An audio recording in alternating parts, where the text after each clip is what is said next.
Hola, hola, ¿qué tal? Buenas tardes. Además de saludar a nuestra comunidad educativa, Lucila Godoy Alcayaga, también quiero saludar a todo el público presente que esté viendo esta transmisión en vivo. Hoy tendremos un gran invitado. Ya él viene, es el doctor Marco Sotomayor. Es médico cirujano, doctor en farmacología y es profesor de farmacodependencia de la Universidad Autónoma de México. Saludos también a instituciones externas como Senda Previene, que le enviamos invitación, y también a OPD de Angol. Bueno, si alguna se me va, por favor me lo comentan debajo de los comentarios. Vamos a ver si se encuentra nuestro invitado del día de hoy. Hoy, para llevar a contexto la entrevista, hoy es el Día Internacional de la Lucha contra el Uso Indebido y Tráfico Ilícito de Drogas. Eh, esa es la efeméride actual de los colegios. Ahora le acabo de enviar nuestra solicitud para transmisión en vivo. Doctor, Profesor, ¿cómo está? Buenas tardes. buenas tardes a usted. Bueno, yo le hacía una pequeña presentación hacia su persona, pero me gustaría que usted se presentara como tal. Muchas gracias, profesor. ¿Así está bien o muevo el de posición celular? Yo creo que hay que girar, doctor. Por lo menos de mi pantalla se ve, Se ve acostado, ¿verdad? Deme un segundito. sí, se ve de costado. Por ahí estamos bien. Eso. Bueno, pues muchísimas gracias primero que nada por la invitación, profesor. Como bien mencionaba, yo soy el doctor Marco Antonio Sotomayor. Estudié la carrera de medicina aquí en Ciudad de México y después estudié un doctorado en farmacología con un enfoque justamente en sustancias de abuso, cómo impactan al cerebro y tratando de desarrollar nuevas terapias para tratar el problema de las adicciones. Eso es en lo que yo me especialicé justamente. Muy bien, doctor. ¿Cómo está por allá en México? ¿Cómo está el tema del COVID-19? Eh, Híjole, está va, duro, nos está pegando bastante fuerte. Seguramente sabe que América ya es el foco más importante que tenemos ahorita de la pandemia. Y pues sí, en México estamos igual, estamos todavía con la situación muy fuerte, aumentando los casos todavía, esperando ya que pronto se estabilice y empiece a bajar, pero sí nos ha pegado bastante fuerte. Creo que después de Brasil somos el segundo país que más nos ha impactado, profesor. Pero sí, aguantando, pues ya que nos queda, ¿verdad? claro. Bueno, nosotros también nos ha impactado bastante este tema. Hasta el momento tenemos una cantidad de 263.360 casos de contagio y 5.068 fallecidos hasta la fecha. Y va en aumento también. No baja todavía Sí, la línea. tremendo. Nosotros andamos en números similares. Me parece que en muertes un poquito más. Esperemos que terminar con el escenario más favorable para todos. Sí, definitivamente. Ojalá pronto ya se controle. Doctor, como para ir de lleno a lo que hoy día nos convoca, que hoy día el tema central es acerca de drogadicción. Señalaba Correcto. además que hoy en los colegios se están celebrando el Día Internacional de la Lucha contra el uso indebido del tráfico ilícito de drogas. ¿Ya? Eh, para partir, ¿qué son las drogas? Esa es una pregunta muy interesante porque depende a quién se le pregunte e incluso el idioma que hablemos, hay una definición diferente. Por ejemplo, en inglés, todos los medicamentos, toda sustancia química que se use para cualquier indicación médica, se le llama drugs. Y no hay una separación entre drogas legales e ilegales, más allá de decir, bueno, esto es legal e ilegal. En español, en muchas regiones lo tenemos dividido y entonces pensamos que lo que usa el médico son medicamentos y lo que tiene potencial, aunque es ilegal, se va a llamar droga. Entonces ya de ahí empezamos con un poco de confusión. Ahora, en español, en términos generales, se toma como droga cualquier sustancia ilícita en su consumo. Esto es una distinción importante porque entonces cualquier cosa, ya sea que cause adicción o que no cause adicción, puede ser una droga. Y de hecho tenemos drogas, que voy a llamar a partir de este punto de la plática drogas ilegales. Tenemos drogas ilegales que tienen un potencial adictivo muy alto, pero hay otras drogas, también ilegales, que no tienen un potencial adictivo tan alto. Ambas pueden causar daños a la salud, eso es sin lugar a duda. Sin embargo, unas pueden generar el proceso de adicción o de drogadicción y hay otras que no tienen tanto potencial adictivo. Ahora, ¿qué entendemos por adicción? La adicción también es un proceso bastante complicado y es básicamente una enfermedad. Esencialmente nuestro cerebro está diseñado, el de todos los animales, ni siquiera solo de los seres humanos. Hay una parte que se llama sistema de recompensa. Este sistema de recompensa tiene por función analizar de todas las cosas que hacemos en un día, qué de estas cosas son buenas para mi persona y para mi especie, para que yo las siga haciendo, como un aplauso, una palmadita en la espalda. Mi cerebro me dice, hey, muy bien que comiste esto, que hiciste esto o que evitaste aquella cosa, para que yo lo siga haciendo. Y de la misma manera va a evaluar cosas que no son buenas para mí y que no son buenas para mi especie y va a hacer que las evite lo más posible. De manera que todos los días este sistema de recompensa que está en mi cerebro va a estar evaluando las cosas que yo estoy haciendo en un día y en términos generales es un sistema bastante bueno que le ha permitido a todas las especies que tenemos al día de hoy sobrevivir debido a que continúan haciendo cosas buenas para ellos. El gran problema es que hay ciertas sustancias y ciertas conductas que podríamos decir que secuestran a este sistema de recompensa, especialmente en periodos vulnerables, y hacen que el cerebro, vamos a decir, que se obsesione con esa intervención, esa conducta o esa sustancia. A partir de ese momento va a ser muy difícil evitar el hacer eso o el consumir esa sustancia, debido a que mi cerebro está todo el tiempo pensando que lo requiere básicamente para sobrevivir. Con el paso del tiempo, un paciente adicto continúa teniendo cambios en la estructura de su cerebro hasta que le es extremadamente difícil controlar sus propias acciones. Es por eso que es muy importante detectar a estos pacientes que tienen el proceso de una adicción, ya sea adicción a una sustancia o adicción a una conducta, que también son muy importantes fuentes de adicción, y poderle dar la orientación adecuada y un tratamiento adecuado para poder sacarlo de esa adicción. Un paciente que no es atendido, que simplemente lo metemos a la cárcel o que le decimos, no, lo que haces es muy mal y lo excluimos de la sociedad, es un paciente que difícilmente se va a poder recuperar. Bien, doctor. ¿Hay alguna diferencia entre adicción y gusto? Maravillosa pregunta. Definitivamente sí. Podríamos decir que el gusto es como el primer pasito. Hay muchas cosas que nos gustan y que no nos lleva a la adicción. Sin embargo, la adicción siempre va a empezar con un gusto que es intenso, es básicamente una sensación placentera que nos puede generar y entonces es difícil de manejar esa sensación placentera y va generándose más y más y más hasta que de manera muy curiosa, cuando el paciente ya tiene una adicción, la sustancia o la conducta con la que empezó ya no le está generando gusto y cambia de ese gusto a algo que llamamos compulsión. Si me permite, pongo un ejemplo muy rápido. A mí me puede gustar mucho comer chocolate y entonces yo me como un chocolate y se prende mi cerebro y entonces se genera esta sensación de gusto o de placer en mi cerebro.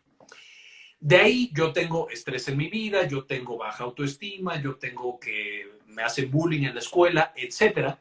Eso me lleva a que mi cerebro no esté bien balanceado. El chocolate se convierte entonces en una sensación mucho más placentera de lo que era originalmente. Lo sigo consumiendo y consumiendo hasta que tengo problemas con mi peso, tengo problemas con la manera en la que como, etcétera, etcétera. Al final, ese chocolate ya no me genera tanto placer, pero yo lo sigo consumiendo y lo sigo consumiendo porque me genera ahora tranquilidad o me genera un poco de autoestima u otras cosas. Entonces, a pesar de que ya no me genera gusto, ahora tengo una actividad compulsiva de consumir esos chocolates. Y eso va a pasar con todas las adicciones. Empezamos con algo que nos gusta, pero con el paso del tiempo desaparece ese gusto y se convierte en una compulsión. O sea, respecto a la dependencia, porque entendemos también que hay personas que pues, son dependientes de un medicamento. Y si lo ponemos en un punto comparativo con la adicción, ¿cuál sería ahí la diferencia entre ambos? Esa es una muy buena pregunta y es que si nos metemos más en cómo funciona el cerebro, nosotros podríamos dividir la adicción en diferentes componentes y nos vamos complicando cada vez más. El proceso de la adicción básicamente se define de manera muy general como el acto de consumir o hacer una conducta de manera repetitiva a través de mi vida o a través del tiempo y que este acto genera compulsión, es decir, que yo ya no puedo controlarme y ya lo hago de manera intensa, que cuando yo dejo de hacer esa conducta o dejo de consumir esa sustancia, voy a tener un tipo de síndrome de abstinencia, es decir, ya mi cuerpo no está bien adaptado y no está acostumbrado a vivir sin la sustancia y entonces tengo manifestaciones muy severas que me está generando problemas sociales y que yo no lo puedo dejar. Esas serían las 4 características básicas. Entonces, ahí mismo nosotros encontramos que yo puedo tener dependencia y no tener todas las demás manifestaciones de una adicción. Esos serían pacientes que, de nuevo, dependen de la sustancia o de la conducta, pero que no han cubierto, digamos, todos los requisitos para que nosotros lo llamemos adicción. Y entonces con esto vemos que el diagnóstico de una persona que ya es adicta a una sustancia es bastante complicado. Simplemente poniendo el ejemplo, de pronto tenemos pacientes con dolor crónico, es un dolor intenso, les duele, vamos a suponer, el dolor por nervio ciático, la famosa ciática, no sé si en Chile la conocen como ciática, profesor. Sí, Entonces, el nervio. diagnosticamos un paciente con ciática y le empezamos a manejar, como el dolor es muy intenso, lo manejamos con opioides. Lo que va a pasar con el tiempo es que el paciente requiere los opioides porque si no toma opioides, pues le duele. Entonces le genera un dolor intenso y no puede vivir. Pero también a mí me empieza a preocupar que ese paciente esté desarrollando adicción a esos opioides porque los opioides naturalmente son sustancias adictivas. Simplemente con la exploración y con preguntarle a ese paciente es extremadamente complicado saber si ese paciente está tomando el medicamento para quitarse el dolor solamente o porque quiere quitarse el dolor y además ya tiene una dependencia y una compulsión a ese consumo de opioides. Entonces, estos son casos muy complicados en los cuales es difícil diferenciar cuando el paciente tiene dependencia. Claramente este paciente tiene dependencia porque depende de él para no sentir dolor, pero yo no puedo estar seguro si ya cumple con todas las características de la adicción. Esta diferencia es, por supuesto, muy importante, saber si solo es dependiente o si ya es completamente adicto, porque el tratamiento es mucho más difícil con un paciente adicto que con un paciente que solamente tiene ese de los 4 rasgos de la adicción, solamente tiene ese del medio. No sé si con esto me estoy explicando. Sí, doctor. ¿La genética tiene algún papel en esto? ¿Tiene algo que ver? Definitivamente. Básicamente, dentro de este sistema de recompensa que todos los seres humanos tenemos en nuestro cerebro, la visión básica que nosotros podríamos dar es, yo consumo una sustancia, vamos a hablar de sustancias para hacerlo un poco más didáctico, y entonces esta sustancia llega a mi cerebro y va a bañar toda mi área de recompensa, todo mi sistema de recompensa, con un neurotransmisor conocido como dopamina. Esta dopamina es lo que genera ese gusto por la sustancia y es lo que más adelante me va a llevar a que mi cerebro siga consumiendo esa misma sustancia. A través del tiempo, con el uso repetido de esa sustancia que me baña de dopamina, mi cerebro cambia de forma en esas áreas específicas y entonces se vuelve mucho más potente la dopamina en estas áreas. Entonces se va haciendo un círculo de retroalimentación positiva. A más sustancia, más dopamina, a más dopamina, más cambios en mi cerebro que me llevan a tener más dopamina y más sustancia. En términos generales, así lo podríamos ver. Las personas que genéticamente tienen un nivel bajito de dopamina, cuando reciben una sustancia que baña su cerebro de dopamina, pues el impacto es mucho mayor. Entonces, las personas que genéticamente tienen bajos niveles de dopamina son más susceptibles a desarrollar adicciones. De la misma manera, los pacientes que tienen niveles bajos de dopamina también son más propensos a desarrollar adicciones. Y aquí tenemos, por ejemplo, los pacientes que padecen de esquizofrenia, que tienen los niveles de dopamina completamente alterados, tienen una frecuencia mucho mayor de consumo de sustancias, tabaco y algunas otras, comparado con la población normal, que es menos susceptible a desarrollar esta adicción y esta dependencia. Lo mismo para los pacientes con enfermedad de Parkinson. Estas son enfermedades que ya, pacientes, perdón, que ya son grandes, que su cerebro le cuesta mucho trabajo ya producir dopamina y de pronto se pueden volver adictos incluso a los medicamentos que manda el médico para controlar esa falta de dopamina. Entonces, definitivamente tiene un componente genético y también tiene un componente orgánico. De ya nací, ya tengo mis genes, pero además estoy alterando la manera en la que la dopamina funciona en mi cerebro. ¿Hay alguna edad específica para que la persona se vuelva adicta? Definitivamente, Generalmente lo que se dice siempre es la adolescencia, pero no sé, en términos científicos. pues sí, básicamente, este sistema de recompensa, volvemos al sistema de recompensa porque es la parte central que va a generar el proceso de la adicción. Este sistema de recompensa tiene que ser controlado por otras estructuras cerebrales, básicamente la corteza cerebral, que es la parte que tenemos más arriba y más adelante. Entonces, la corteza cerebral frontal tiene que trabajar con el sistema de recompensa que está más profundo en nuestro cráneo para decir, oye, qué bueno que te gustó el chocolate, pero ya no es hora de comer chocolate, ya bájale. O, oye, qué bueno que te gusta el refresco, pero ya te tomaste un vaso de refresco, ya no sigas tomando refresco. Entonces, todo el tiempo tenemos como el diablito, que sería el sistema de recompensa, y el angelito, que es la corteza cerebral, que están peleándose para ver qué sí hacemos, qué no hacemos y cuándo dejamos de hacer esa cosa que nos está gustando. El gran problema es que cuando nosotros estamos desarrollándonos, nuestro cerebro se desarrolla a velocidades diferentes. Las partes más primitivas y más profundas se desarrollan mucho más rápido que la corteza cerebral. Esto es muy evidente, por ejemplo, en los niños pequeños. Un niño de 5 o 6 años le cuesta mucho trabajo controlar sus impulsos. Hay, de hecho, un conocido experimento psicológico en el que tú tienes a un niño de 4 o 5 años y le dejas una galleta en un plato y le dices, oye, si no te comes esta galleta, en 20 minutos yo regreso y te doy 3 galletas. Eso significa que el niño tiene que controlar su deseo de comerse esa galleta, esperarse 20 minutos para una recompensa más grande. Para no hacer la historia muy larga, los niños muy pequeños no son capaces de inhibir sus impulsos y siempre se comen la galleta aunque solo les toque una. Mientras que niños un poquito más grandes ya logran, como tienen ya más desarrollada la corteza cerebral prefrontal, ya logran controlarse, esperarse un ratito y les tocan las 3 galletas en vez de una galleta. Lo mismo va a pasar con todos nosotros. En la infancia y en la adolescencia, la corteza se está desarrollando, pero no ha terminado su desarrollo, mientras que el sistema de recompensa se desarrolla mucho más rápido. Y eso hace que los niños pequeños y los adolescentes sean mucho más susceptibles a desarrollar cualquier adicción que nosotros encontremos. Aquí tenemos desde la adicción que pueden generar algunos videojuegos, que pueden causar conductas compulsivas. Tenemos, por ejemplo, también la dependencia o el uso compulsivo, porque no es tal cual dependencia, pero el uso compulsivo, por ejemplo, de teléfonos celulares o de otros dispositivos.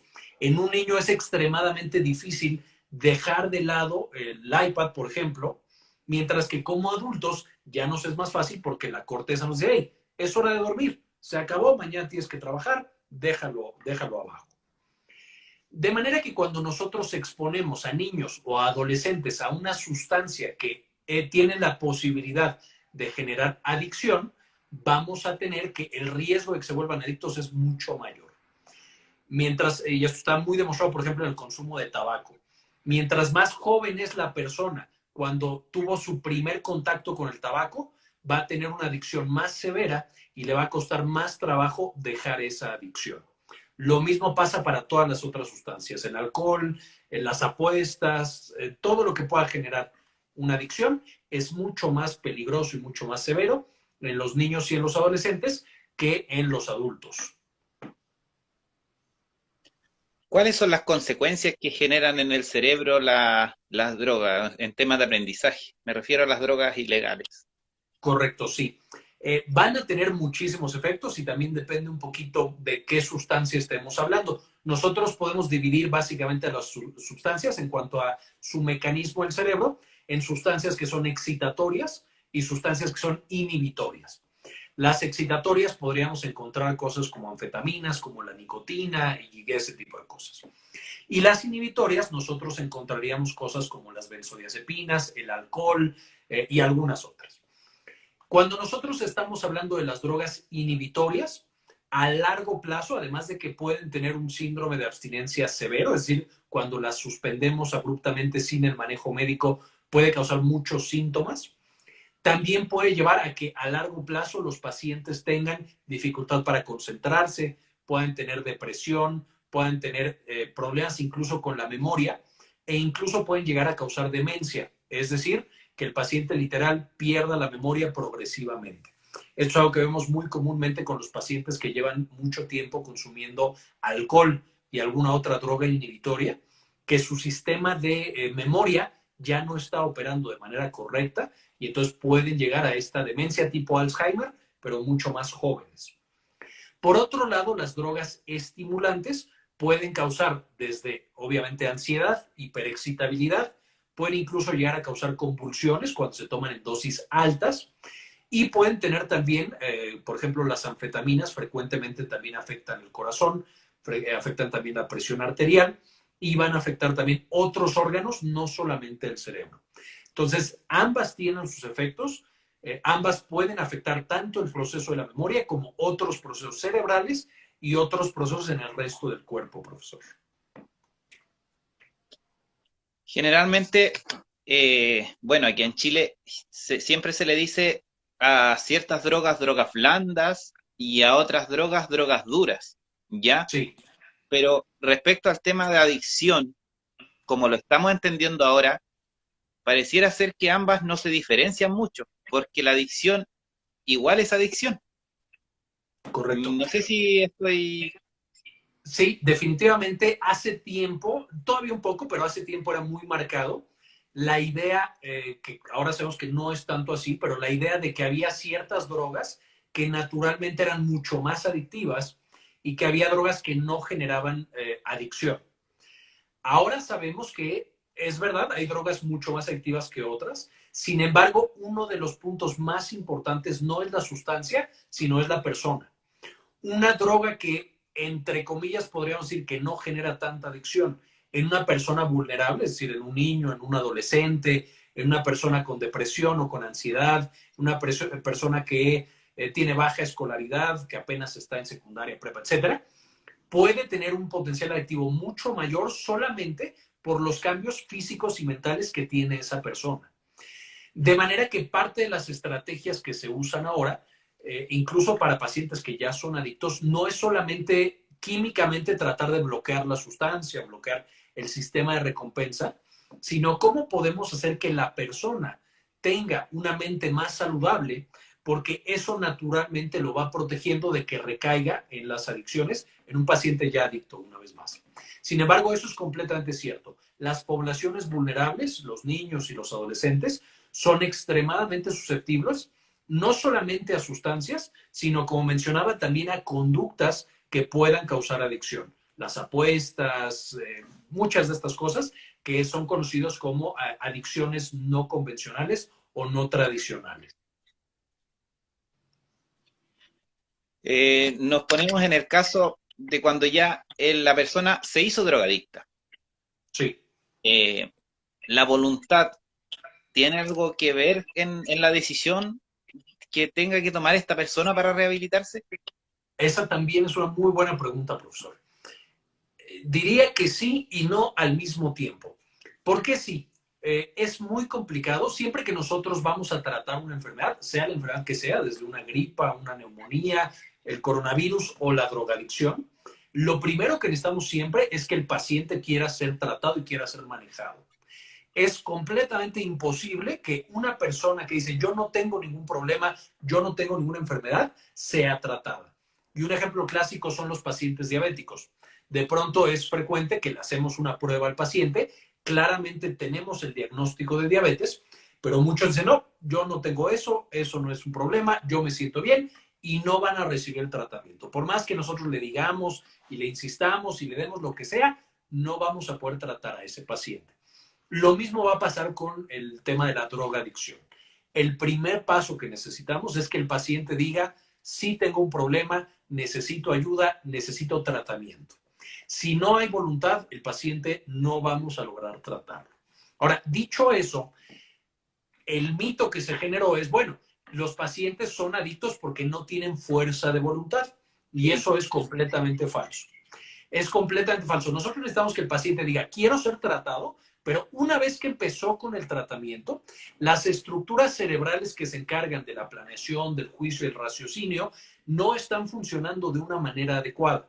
Entonces, pedirle a un paciente que tenga la fuerza de voluntad para dejar una sustancia es como pedirle a un paciente que le hace falta una pierna que corra un maratón porque eso es lo que tiene que hacer. Necesitamos ser comprensivos con estos pacientes, sus cerebros no están trabajando de una manera igual a un paciente sano, entonces es un proceso largo y es un proceso de trabajo con estos pacientes, pero no es por falta de fuerza de voluntad.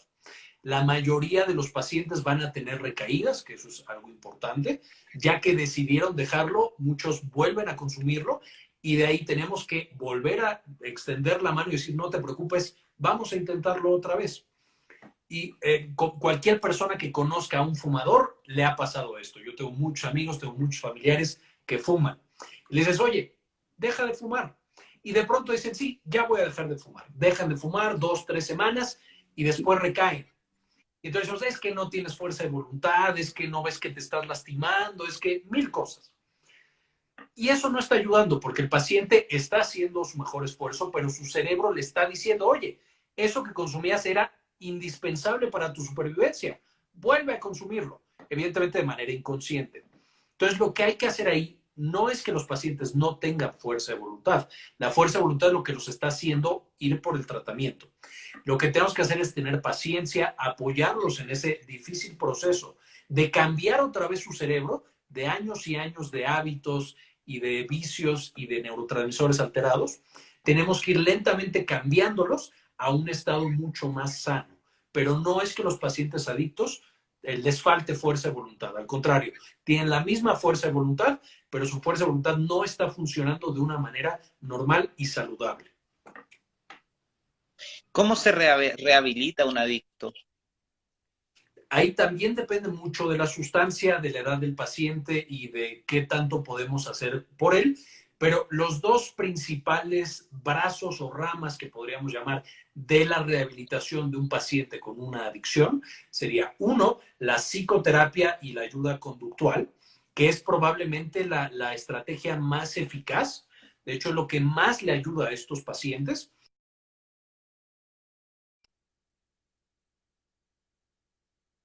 Pero también definitivamente los grupos de apoyo como Alcohólicos Anónimos y como todas estas otras estructuras también ayudan bastante a los pacientes que tienen una adicción. Entonces yo mencionaría eso como el primer paso y uno de los pasos claves en la recuperación de estos pacientes. Y en el otro brazo tenemos la ayuda farmacológica, es decir, darle al paciente algún medicamento o alguna sustancia que le haga más sencillo no recaer en esa adicción. Algo para la ansiedad, algo para el síndrome de abstinencia, algo para la depresión, etcétera, etcétera. Entonces, ambas van de la mano e idealmente en un mundo en el que los pacientes tuvieran el tratamiento óptimo, recibirían ambas. Sin embargo, de nuevo, la primera parte y más importante es definitivamente la psicoterapia y estos grupos de apoyo que resultan esenciales para estos pacientes.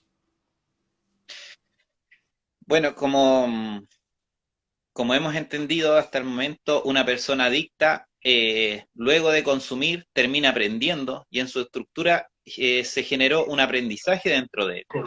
Y Correcto. dentro de esta idea, el adicto va a ser siempre adicto en Correcto. temas Sí. de estructura. ¿sí? Un paciente adicto siempre es adicto. Y este paciente, el resto de su vida, va a tener una parte de su cerebro que está condicionado, que como dijo usted perfectamente, que aprendió que esa sustancia es esencial y debe seguirse consumiendo. Entonces, una vez que el paciente lleva 10 años, por ejemplo, en el caso de los alcohólicos, un paciente lleva 10 años sin tomar una sola gota de alcohol, si vuelve a consumir alcohol, es como si estuviera el primer día de su adicción. Es decir, reactivó esta área de su cerebro, el sistema de recompensa que le genera estas conductas compulsivas, que lo va a llevar a otra vez estar consumiendo esa sustancia. Entonces, un paciente adicto nunca está completamente recuperado porque todo ese aprendizaje, así como aprender a andar en bicicleta, ese cerebro no va a olvidar esa sustancia. Lo único que logran los pacientes adictos recuperados es que la parte de la corteza cerebral logre controlar a esa parte más primitiva y por lo tanto logre controlar esas conductas compulsivas. Y decir, ¿sabes qué? El alcohol es una parte que me genera mucha atracción, pero no lo voy a consumir porque ya sé que me genera problemas familiares, sociales, laborales, a lo mejor ya incluso me está generando un impacto en mi salud, etcétera. O sea, lo único que logramos con un paciente adicto recuperado es que su corteza cerebral vuelva a tomar el mando de su cerebro y esa área de recompensa ya no esté generando mucha más actividad. Básicamente así podríamos ver a estos pacientes adictos recuperados. Mire, generalmente, doctor, en lo cotidiano hay personas que fuman mucho, que beben mucho, Sí. pero no se vuelven alcohólicos. ¿A qué se deberá eso? ¿Tendrá la genética algo que ver con estas personas que no... Sí, es muy curioso y de hecho hemos encontrado, o se ha encontrado que hay ciertas personas que son más o menos resistentes a volverse adictos por diferentes situaciones. Una, por supuesto, la genética, es decir, eran personas que genéticamente tenían cantidades adecuadas de dopamina y por lo tanto, cuando consumieron la sustancia no les resultó tan atractivo para su cerebro. Pero además del componente genético, que bueno, es muy, digamos, no elegimos nosotros la genética que nos toca en la vida, nacemos ya con ella, hay ciertas cosas que a través de la vida nos van haciendo más resistentes o más susceptibles a desarrollar una adicción. La primera y más importante de estas es la edad.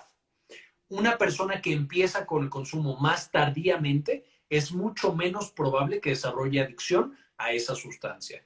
Y de hecho, prácticamente ninguna persona que empieza, por ejemplo, con el consumo de alcohol después de los 25 años se vuelve adicta. O sea, es prácticamente, no se conocen o hay muy pocos pacientes que tengan esas características. Y lo mismo pasa para la mayoría de las sustancias. Si las empiezas como una persona ya adulta, con una corteza cerebral madura, es muy complicado que desarrolles una adicción. No imposible, pero muy complicado. De hecho, personalmente, como historia, tengo un compañero que empezó a fumar los últimos años de la carrera de medicina, a los 22, 23 años.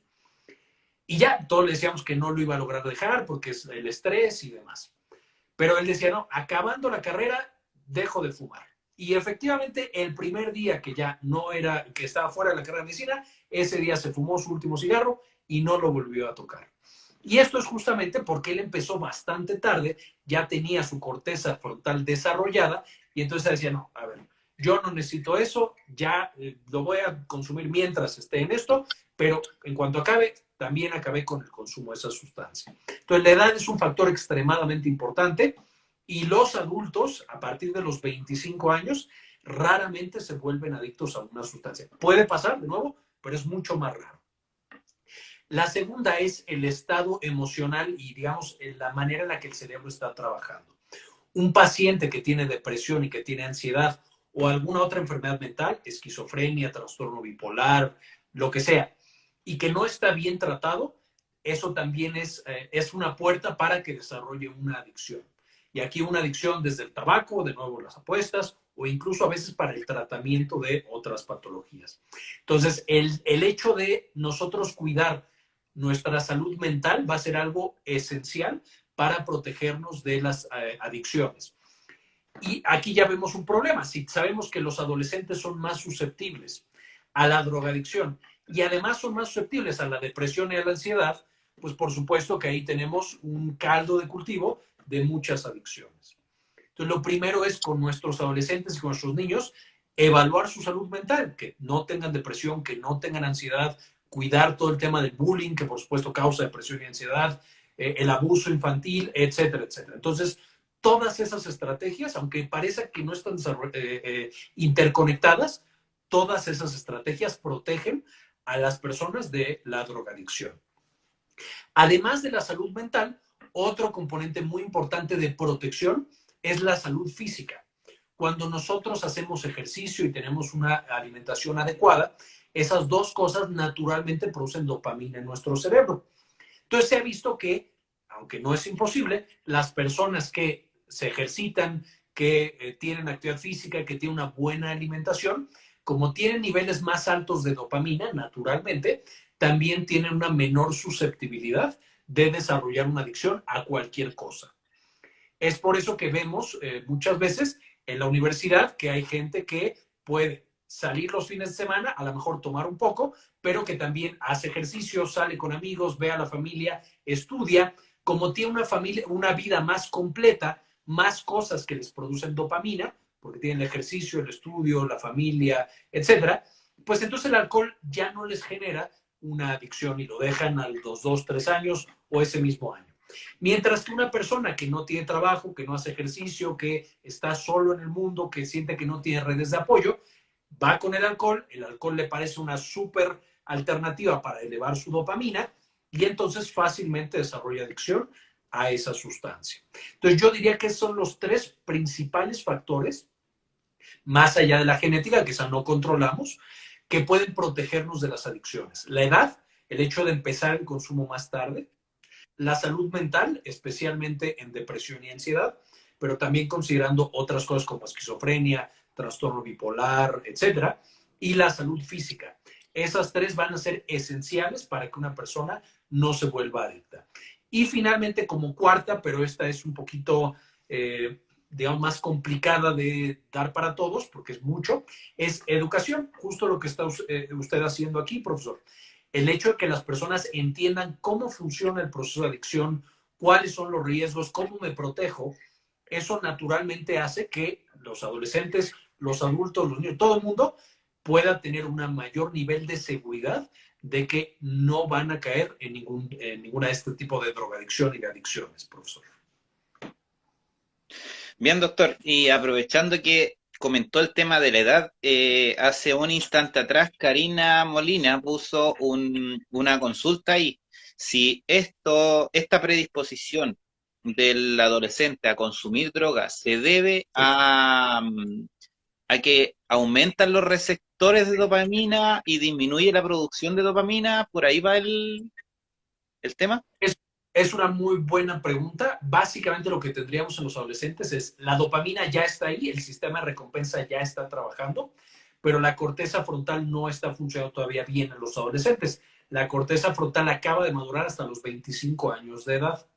De manera que cuando yo consumo la sustancia como adolescente, tengo la descarga de dopamina y digo, eso está padrísimo, quiero hacerlo otra vez, pero no tengo todo el freno que dice, hey, alto, ya no lo sigas consumiendo, ya no sigas haciendo eso.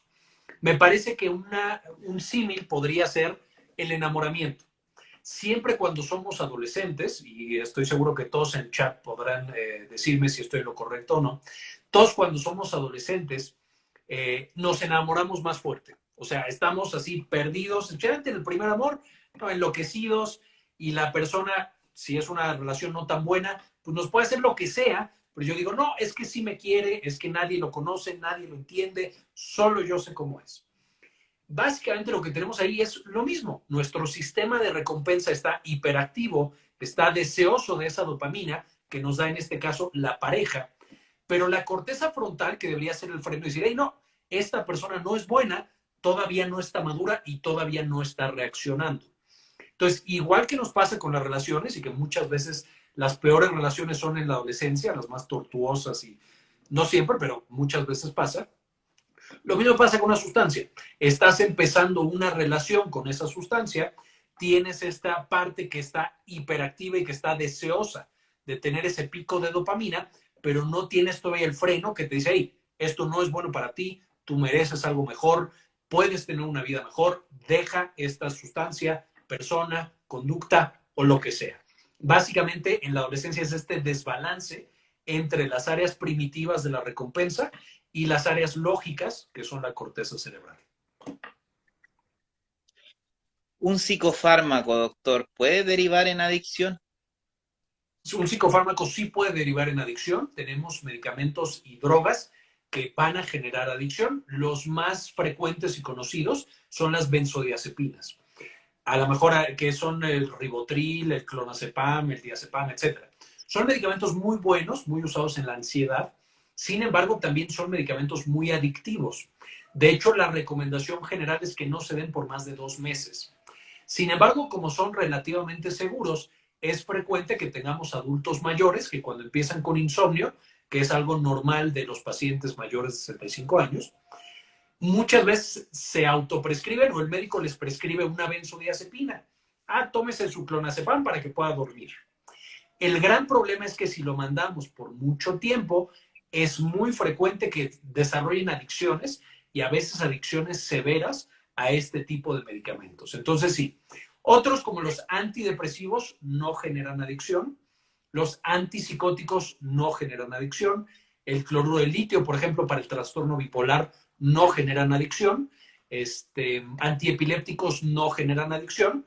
Básicamente los medicamentos que te puede mandar un médico que pueden generar adicción serían las benzodiazepinas, que ya mencioné, los opioides, que también ya mencioné para el dolor, y las anfetaminas, que de pronto se mandan para pérdida de peso o para trastorno por déficit de atención o algunas otras más. El Parkinson, por ejemplo, también se mandan anfetaminas. Esas pueden también desarrollar adicción. Serían como los 3 psicofármacos que frecuentemente vemos nosotros que causan adicción. Eh, ¿Ha percibido en estos tiempos de pandemia, con esto del encierro, con que no puedo salir, con que no puedo ir a juntarme con mis amigos, eh, ha habido un aumento según lo que usted maneja? Últimamente ha habido un aumento en el consumo de sustancias ilícitas. Es difícil medir el consumo de sustancias ilícitas porque, por supuesto, la gente difícilmente llega abiertamente a decirte, fíjate que empecé a usar cocaína. Lo que sí hemos visto de manera muy marcada es un aumento del consumo de alcohol. De hecho, no sé si en Chile les haya pasado, pero aquí en México, en algunos lugares, hubo un momento en el que no había cerveza, no se producía y no se vendía. Y entonces la gente, literal, como si les hubieran dicho que era el último día del mundo, fueron todos a comprar todo el alcohol que quedaba en las tiendas. Esto, por supuesto, porque pues la gente está ansiosa, la gente está triste, está preocupada. Entonces puede aumentar. En gente que no lo consumía, de pronto pueden empezar a consumirlo. Y en gente que ya lo estaba consumiendo y que ya tenían un problema por el estrés, por la ansiedad, definitivamente aumenta el consumo de esta sustancia, del alcohol, que es la más evidente. Y por supuesto, lo que es esperado, lo que creemos que va a suceder, esperemos que no, pero es muy probable que suceda, es que después de esta pandemia, pues van a aumentar los casos de pacientes alcohólicos y de pacientes que tienen una dependencia al tabaco, que ahora están tratando de dejarlo. Porque naturalmente el estrés va a ser un inductor muy importante de que consumamos sustancias de este tipo. Entonces seguramente va a suceder. No sé si en Chile les haya pasado algo similar con el alcohol. Bueno, aquí sucedió algo que las personas se aglomeraron. Ajá. Curiosamente sucedió con el papel higiénico. Aquí también sí, pero ese no se lo toman, entonces. Claro. Doctor, ¿qué factores de riesgo podría tener una persona para tener una recaída? Una persona que ya pasó por el proceso de rehabilitación. Claro. Cuando nosotros tenemos un paciente recuperado, ya quedamos que lo que pasa con él es que la parte de la razón y la lógica va a estar apagando todo el tiempo a la parte de la recompensa que le dice, hey, consume la sustancia, consume la sustancia. Entonces, lo que tenemos para facilitar la recaída son principalmente 3 cosas. La primera, justamente el estrés. Cuando una persona está con estrés crónico, el estrés naturalmente se maneja por la corteza. Entonces, el hecho de nosotros tener todo el tiempo estrés, va debilitando, por decirlo de alguna manera, la función de nuestra corteza cerebral. De manera que un paciente con estrés crónico o un estrés intenso muy grande, eso puede llevarlo a recaer. Lo veo mucho con pacientes recuperados que de pronto un familiar muere o un familiar enferma de gravedad. Eso puede llevarlos a recaer en esa dependencia. Entonces, la primera, el estrés. La segunda, de manera muy curiosa, es el contexto. A fin de cuentas, cuando tú consumes una sustancia, no lo haces en un vacío, sino que lo haces en un contexto. Y pongo un ejemplo. Es típico que cuando las personas fuman, hay muchos que fuman en los antros, aquí le llamamos antro, no sé cómo se llaman en Chile, a las discotecas donde vas, tomas, escuchas música, buscas una pareja y fumas. No sé cómo las llaman allá, profesor. Disco, pub, Una disco, correcto. Entonces, muchos pacientes dejan de fumar, ya no están fumando, sin embargo, cuando van a la disco o cuando se juntan con los amigos con los que siempre fumaban, les dan ganas de fumar otra vez. Y esto es porque el cerebro aprendió el contexto y dice, siempre que esté Pedro y María y que haya música y que haya las luces bajas, ese es el momento de fumar. Entonces, cuando yo me vuelvo a sumergir en una circunstancia similar, el contexto es similar y mi cerebro dice, ok, es hora de fumar, o es hora de consumir X sustancia, o es hora de beber, o es hora de algo. Entonces, el hecho de exponerte al contexto en el que tú consumías la sustancia es el segundo factor muy importante para la recaída. Y aquí tenemos un gran problema porque cuando el paciente se recupera, usualmente agarramos a ese paciente y lo metemos en una clínica en la que está aislado. Y entonces la desintoxicación pasa un mes en un ambiente completamente diferente. Sin embargo, cuando el paciente vuelve a su contexto habitual, con los amigos de antes, al trabajo de antes, etcétera, ahí es cuando el contexto vuelve a aprender el sistema de la adicción y el paciente recae. Y por último, la tercera sería el hecho de consumir la sustancia.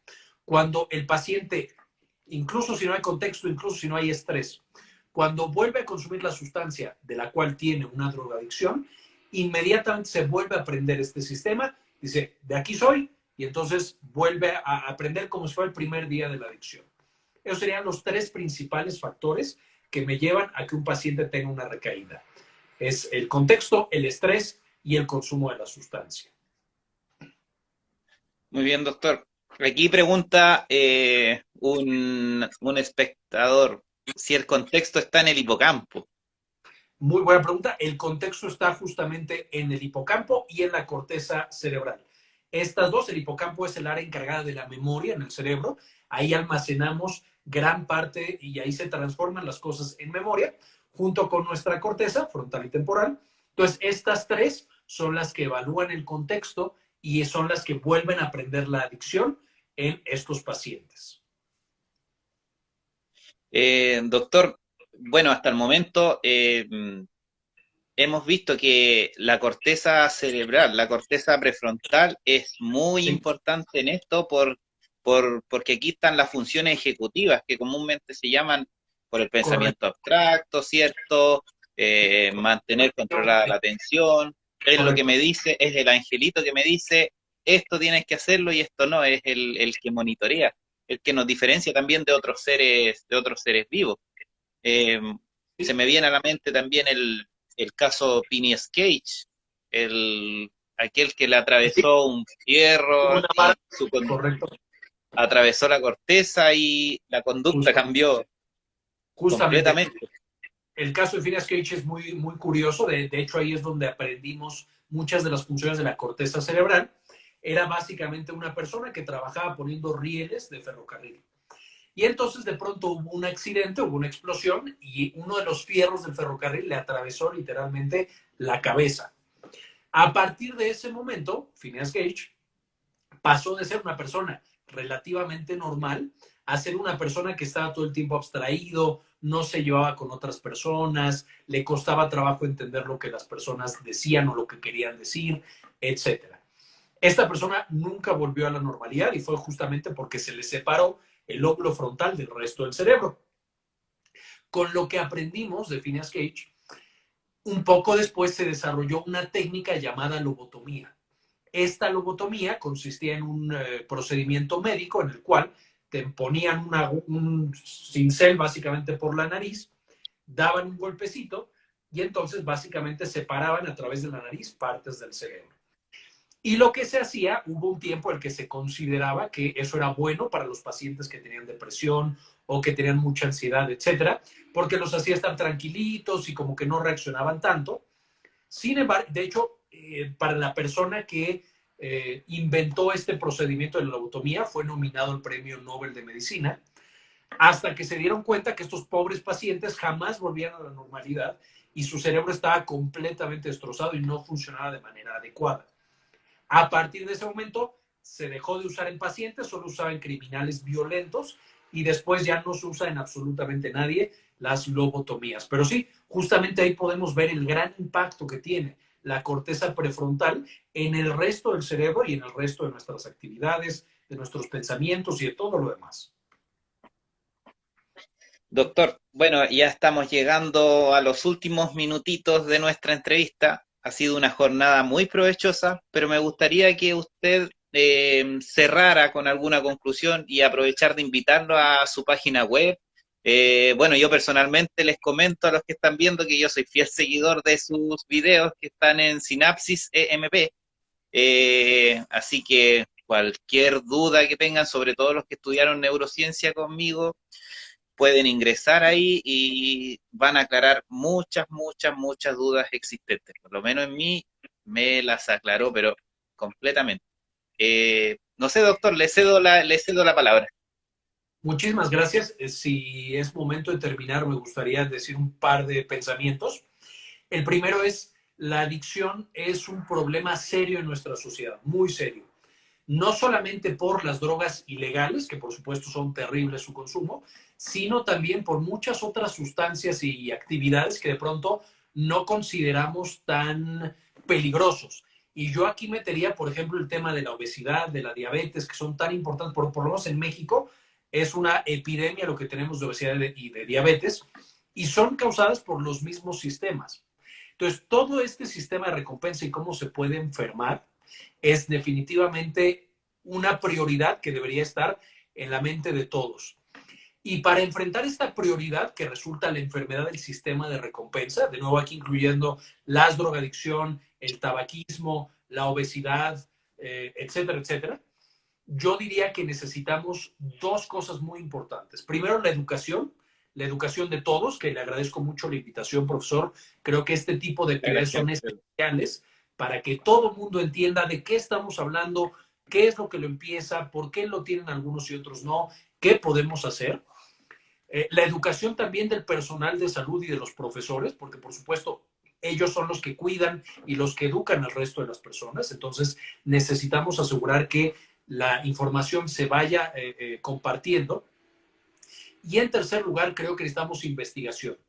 Es esencial que nosotros podamos, así como le invertimos millones y millones de pesos, dólares, etcétera, a, no sé, producir petróleo, a cualquier otra cosa, al fútbol, lo que sea, necesitamos que parte de ese dinero se dedique a que nosotros estudiemos qué está pasando en estos cerebros, porque hay cosas que todavía no entendemos de manera adecuada, y a que se desarrollen tratamientos y terapias que sean altamente eficaces para poder frenar todos estos problemas que estamos teniendo. Si no lo hacemos, en unos años vamos a enfrentarnos con una mega epidemia de este sistema de recompensa que está completamente fuera de control y que pueden hacer realmente un gran problema en nuestras instituciones de salud, pero también de seguridad, también de justicia, educativas, etcétera. Entonces, esos serían mis comentarios. Hay que ayudar a que la gente se eduque, hay que transmitir la información y el conocimiento, y hay que ayudar también mucho a la investigación, a que se sigan desarrollando más información para ser cada vez más eficaces. Básicamente Bien, eso, profesor. Bueno, y agradecerle mucho la invitación. Por supuesto, si gustan más información, como bien dijo el profesor Daniel, con muchísimo gusto en el canal de YouTube, que se llama Sinapsis MP, o en alguna de las otras redes sociales. En Facebook estamos como Sinapsis, en Instagram también como Sinapsis. Entonces, estamos a sus órdenes Y también, profesor, cualquier cosa que necesite, un gusto estar aquí en esta Instagram Live. Me gustó mucho poder platicar con usted y le agradezco muchísimo la invitación. Yo le agradezco a usted, doctor, por aceptar nuestra invitación. Muchas gracias, Así profesor, y que, nos vemos la próxima. claro, en nombre de, bueno, ahí saludan desde Argentina y en abajo, pero aquí, en nombre de la Escuela Lucila Godoy Alcayaga de Angol, eh, le damos las gracias por este espacio. Bueno, un abrazo a la distancia Muchísimas gracias. Un saludo a y todos allá en la Escuela Lucila Godoy y a todos los que nos ven. hasta luego, doctor. Hasta luego, profesor. Gracias.